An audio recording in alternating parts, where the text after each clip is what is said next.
What's up, YouTube world? It's your boy J Dub, the number one comment on YouTube, and I'm back with another review. Today, I will be reviewing. What am I reviewing? I be forgetting that fast. I'm doing Ready to Love. And before I get started, for those who are new to my channel, I do detailed reviews of reality shows. I may not hit every scene, but I pick up the most important details and maybe some details you may have not noticed. As I said, I am YouTube's number one commenter. So with this channel, it's all about the comments, and I absolutely mean that. It's not about the likes, not about the subscription. You rock with your boy J Dub, you'll tap one of those buttons regardless. But I need those comments. That's what I do this for. I promise you. That's the only reason I do this for the community of what we call the Dub fam. So on this channel, the only thing I ask is that when you're in the comments, you just be respectful to each other. We really have no issues or problems with that, but I just like to mention it, like how Tommy mentioned on Reddit Love. It's all about respect, but he don't really follow up like I do. So yeah.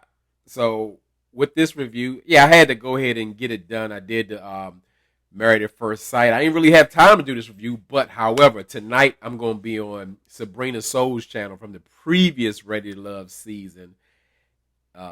Maybe 2 seasons back, maybe 3. They come so fast. But if I'm going to work on her channel, I got to do something for my channel. And like I said, with me not having time, but how I see myself as the Lil Wayne of YouTube. Like, you want to put me on the track, I'm going to get on it regardless. If I can make time, I'm going to get on it, because obviously you see your boy J Dub of having some substance or something that I can contribute to your channel. So, yeah, let me knock this out, and then I'm going to be hopping over on Sabrina Soul's channel. So, with this episode, it started off in the ladies' lounge, and in the lounges, I ain't going to just say ladies' lounge, but especially with the ladies' lounge, I see where we need another host for this show. Someone of substance. When I say Tommy, he's a comedian, but what does he really bring? When the ladies coming in, all thickalicious and all that kind of stuff. And I think about that sometimes. Is everybody really that thick, or did they take a visit to Dr. Miami? I'm with Tamar. Only a dog want a bone, but is all the thickness real? Okay, but just something I'm wondering. I always say what I say on the channel. But Sharice comes in, and Tommy is like, La Cucaracha. La Cucaracha. Tommy, you just called this lady a roach. Not only did you call her a roach, you called her a cockroach. So I don't know if Sharice knows Spanish or what, but he don't know no better. Because then pretty much I forgot what he was really talking about. It was based on like have your friends pretty much check the men you are interested out or whatever. And then he said, well, ladies, can you get the picture? Can I pimp walk and show you what 55 looks like? Like, I mean, like, for real. Like, Tommy, do we need that? Do the ladies need to see you pimp walk out and show them what 55 looks like? I want to throw something at my TV, but I ain't finished paying for it. So, but anyway, no, that's what I'm gonna say. But let's just keep on with the show. That irritates me. Some people like that. I mean, to me, this is what the show is for. Is to help people who are having trouble finding love. Like, you need to bring some tools, some experience, some wisdom, something. Not let's see how 55 looks. But okay. The first friend's visit was with Jamala's. And I saw Jamala, whoever her friend was, she had like one of those traditional Miami homes. I love the look of it. It's like open airiness, very light colors. And obviously it's a very renovated house, because then the look outside of it's like a whole bunch of shacks around or whatever. That's good for value or whatever, but love the inside. Looked outside, I wasn't happy with it, but that is the look of Miami. They have some older houses, like in neighborhoods, nice yards and all that kind of stuff. But Not that everybody can live on the water or in the city or what have you, but love the look of the inside house. It was very super Miami.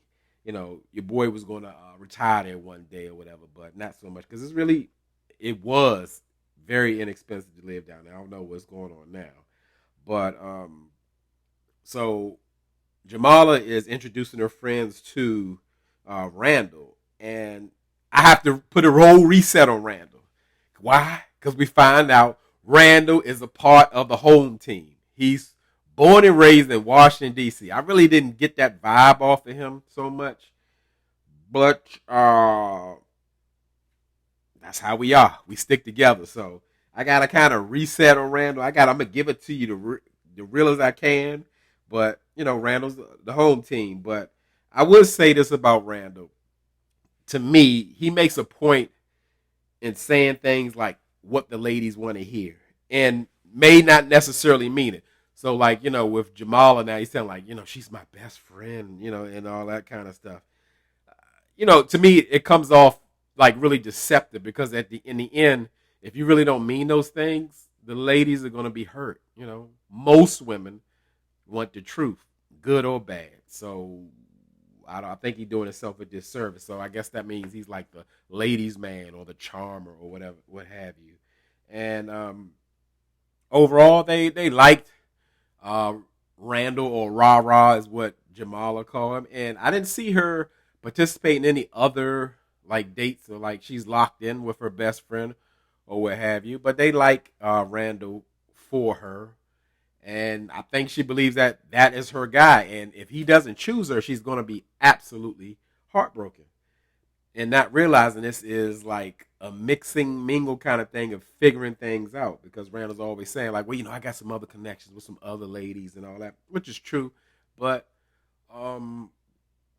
he should be weighing his options if he has options. So I totally agree with it. But just don't lead the women on all this talking about, you know, olive moment, you know, like I love you and all that kind of stuff when you really don't mean that, because that is that's a recipe for disaster. So we see I don't even know how to say it, Cadian or I don't think it's Kadir. Kadir would be so easy, so I'm gonna say Cadian. I might be messing it up. And she's meeting up with Swayze, and she's bringing her sorority sister Long Ching. I like saying that word. It sounds kind of racist, but it's kind of funny. You know, her friend Ching.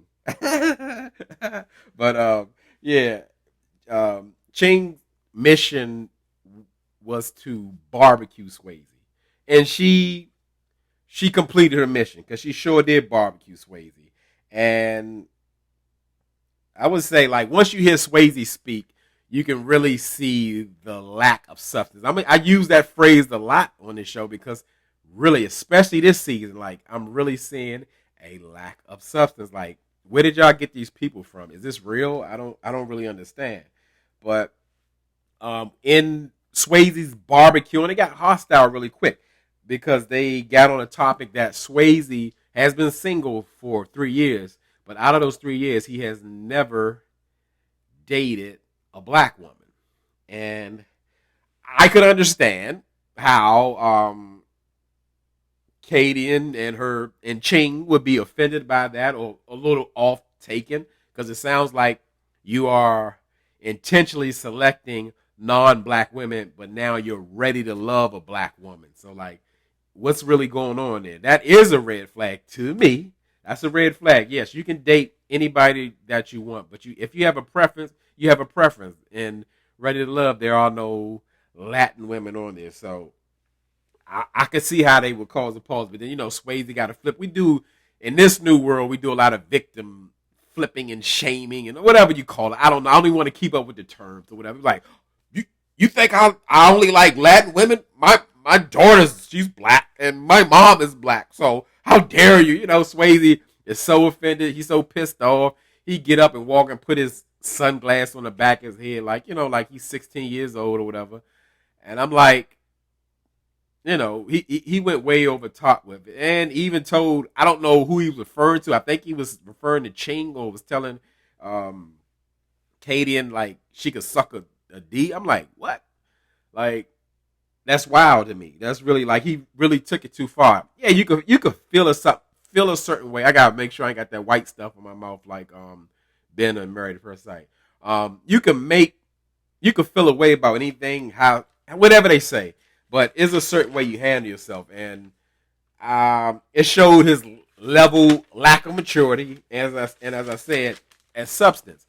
And I don't remember Swayze being on another date. I'll go further review, and then we'll find out if so. So I'm speaking it like I'm watching the show. So we see Trinika and her wristband. I'm waiting for a wrist to heal. I'm tired of looking at it. It's not a cast. She's in therapy. I don't know what she's doing. The wrist is broken, and she's meeting two of her very, very accomplished friends. One is a doctor, and one is a airline pilot. And I love to hear that. Like, shout out to everybody who got a regular or normal job, but when you talk about, oh, I'm a doctor, oh, I'm an airline pilot, that means something to me. I just like to hear that. That's, to me, out of the ordinary when, like, people really reach for the stars. And, that is something. That ain't just like, oh, yeah, you're a doctor. You ain't never know. It takes a lot to be a real doctor. So I just love to see those type of accomplishments. But, really surprised with Trinika. She's meeting up with LJ, the island boy, but Justice the Joker joins the date as well. And LJ is just there, and he's always Mr. Nice Guy, or just trying to warm up and please and smiling all the time, whatever. But Justin, what they call him, Justin the Joker, is himself as well. He's just nonchalant. He's vague. He seems like, and when he talks to people, he seems uninterested. And I always think, like, how has he lasted this long? Like, what, I guess, is his looks, or the ladies were attracted because Justice was the man in the beginning, but, like, when he starts to talk, you really start to see him for who he is. And the ladies want to know, like, what is his plans, or what does he want out of life? He like, oh, Jeremiah 29:11, and pretty much that's based on, like, you're pretty much going to let God lead the direction of your life or whatever. So you don't want anything. So, what do you want? No, whatever God wants for me or whatever. It's like, I think most women do want to know what a man's plan and direction is, because why? She's going to be going along with it. So, like, you got to tell me something. What is God telling you in 29:11 that we're doing? I get that. And really, you can see by the friends' faces, they picking up what Justice is putting down, which is absolutely nothing. They don't like that. But then I said, hey, it's a double date? Now it's a triple date. Randall, the home team, said he dropping in his 6'5", he going over his height. But is it me, or is it Randall, who's always dressed up like he's making a Target run or something? I respect his Jordan game. I used to be in Jordan's big time like that as well. Like, I leave the house, I'm going to have on some pair like you ain't got them kind of deal or whatever. But I get that, but he always come with a T-shirt and some shorts. Put a collar on or something. Sometimes you're on national TV, for God's sake. Step your game up, home team. And when Randall came, Justin was like, he was intimidated. He doesn't seem to like competition, or he feels like, oh, I ain't going to fight for no woman or whatever. He's like low-key insecure to me.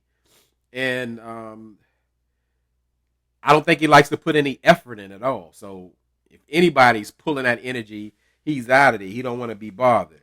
But as far as Trinika's friends, the ladies, like, everybody likes the island boy. I guess he's charming, or he's a nice kind of guy. And they like Randall. But Trinika, her doctor friend, was like so adamant about, like, Justice the Joker. She was like, I'm telling you, this man is not a nice man. She could feel it in her spirit. And I get that, because I'm a person that vibes with people. You don't have to say much. I can feel your energy to pretty much pick you apart, or not pick you apart, pick up your vibe of where you're coming from, even regardless of what you're saying.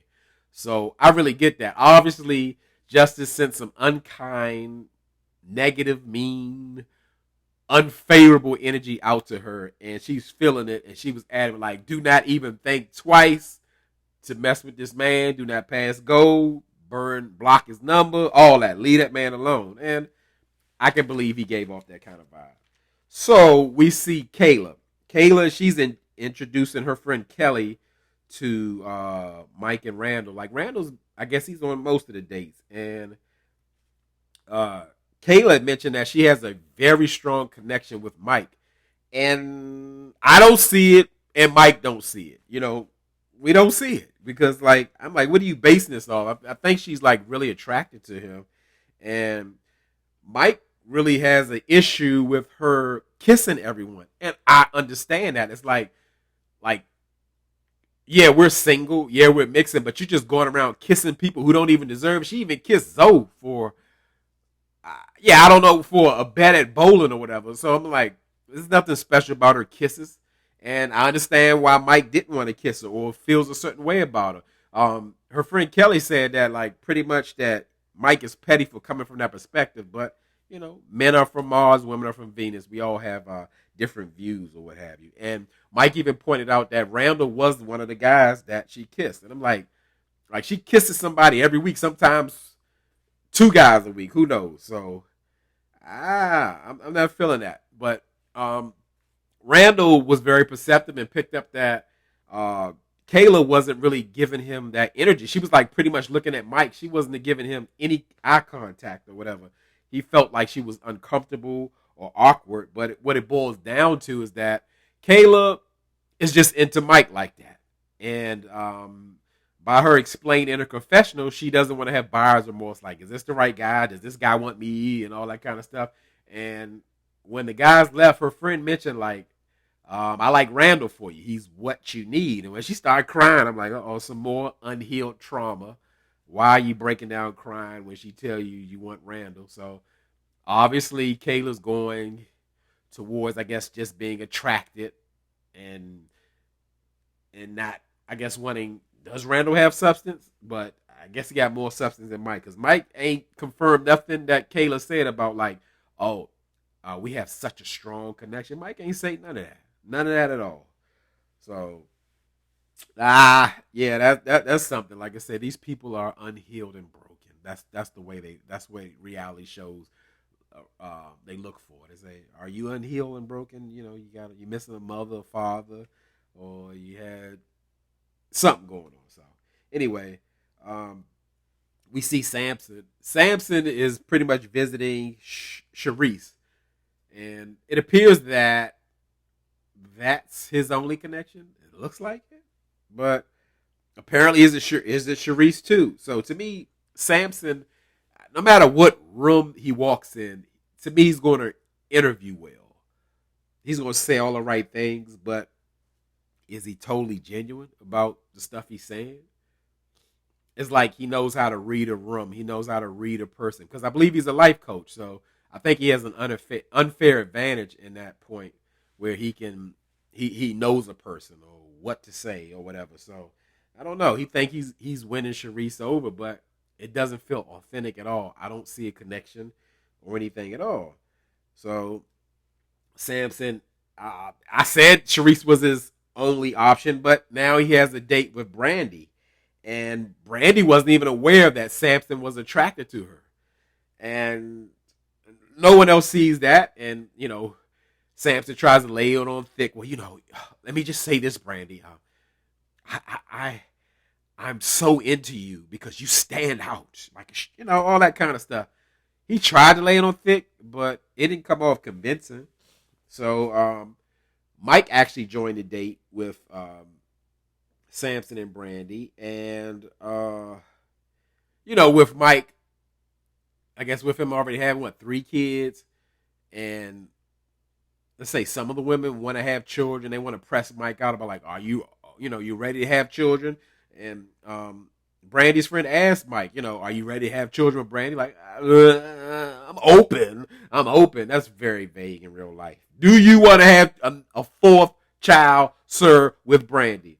But okay, we ain't gonna press Mike out. If the ladies accept, I'm open. Okay, fine. Let them do that. So, it's a charade. Mike don't want to have no more children, and that's okay too. But He should just say it. So because I missed some reviews on this, I definitely want to speak on this. Looney. It took me some time to kind of figure Looney out because I questioned Looney. Looney, you always see Looney dancing and, being extra and all that kind of stuff. But this episode, I saw everything I needed to see. She got out with AJ. I said AJ, LJ, the island boy. And her friend only asked like sexual questions. And I'm like, ain't this ready to love, not ready to lust? But I mean, Justin was there too. He didn't seem to mind, and Justin's gonna be vague. I don't gotta have sex like that. I can have sex with you multiple ways. I can just touch you. I can just look at you. What are you talking about, Justice? What are you talking about? But I see Looney for what she is. Looney is a character. Looney is trying to make her mark in the TV world. Looney ain't about nothing. It's okay, Looney. Looney can be ready to lust, but the show is called Ready to Love. And a matter of fact, I get it why like Looney friend didn't like LJ. He seems too timid for the dancing and outspoken and extra Looney. So she like Justice. I'm team Justice. I'm like, you don't need no friends like that recommending justice for you. You on team Justice, you on a losing team. So good luck. She the only one who really see it for Justice. And that speaks a lot to Looney. So I don't see Looney as I once was. No wonder she caught C-19. Nah, let me stop. That wasn't right. I was playing. So the ladies are having the deliberation in the ladies' lounge, and it gets kind of messy because that situation with Swayze. Swayze had told Sharice that he felt attacked by Caden and Ching, and Sharice was all up in the mix, and I don't really like that. It's like, why are you involved? And if Swayze ain't trying to make a connection with you, why are y'all even talking about your other dates and all? I don't like that part about any of the Ready to Love shows. Like, we're not here to make friends. If we're not trying to vibe romantically or have a relationship, why are we talking? So, but anyway, Kate and Sharice got a thing for each other, so I get it why they just going on. And was it? I think, yeah, Kate had mentioned that Swayze had left the date and talk about somebody could suck a D and said that in front of Tommy. And I'm like, Tommy, ain't you all about respect? Let's get respect first, but didn't say. He just said, okay. No, that was totally disrespectful, regardless of the situation. But, as I said, I need a replacement for Tommy. Some of y'all love him. So be it. It's all different opinions. And, the ladies deliberate pretty much that the two bottom men were Justice and LJ. I really thought it was going to be Justice and Swayze because I don't really see anybody connecting with Swayze. But guess what? LJ belonged there anyway. He stay on the bottom. He need to be. But, who is really feeling LJ? I don't think not one lady has said that, like, LJ is in their top or they feeling them or, they want to get with LJ. And as far as the date go or the final dinner or whatever, it's clear Justice is not into adjusting. He's kind of like stuck in his ways. And I'm thinking, like, you enter this show because you're not doing something right or you want to do something different from what you're doing. It's nothing about him that wants to change. I flow to my own, flow and all that crap he be talking. And clearly he's not ready to love. And, he like hallelujah and all that kind of stuff. Like, he ready to go. And Looney, she gets LJ and she kind of beating around the bush, and LJ is so nervous and wondering if it's time to go. And Looney pretty much broke it down. Well, the ladies kind of see you more like a friend, and I think LJ interpreted that like, oh, it's not like I'm coming off as a friend. I'm really trying to, be intentional about a relationship. what Looney is trying to tell LJ is that nobody sees you in a romantic setting at all, LJ. You are the island boy, homeboy. That's it. And he don't know. And I don't. They should have had a double elimination. So she tell him like, you're still ready to love, and the island boy wants to step it up and be more intentional, and even follow up with a high five with Looney. I'm like, see, LJ, that's what the ladies talking about. You are the homeboy. You are the friend zone. So pretty much that was it. Drop down in the comments. Tell me what you thought. Something I missed. Something you want to add. And I had to get this done. I'm about to hop over to Sabrina Soul channel at 9 p.m. and get down in the comments. Let me know what y'all think. As I always tell y'all could be anywhere in this YouTube world, but you're here with me. I really appreciate it, and I really mean it.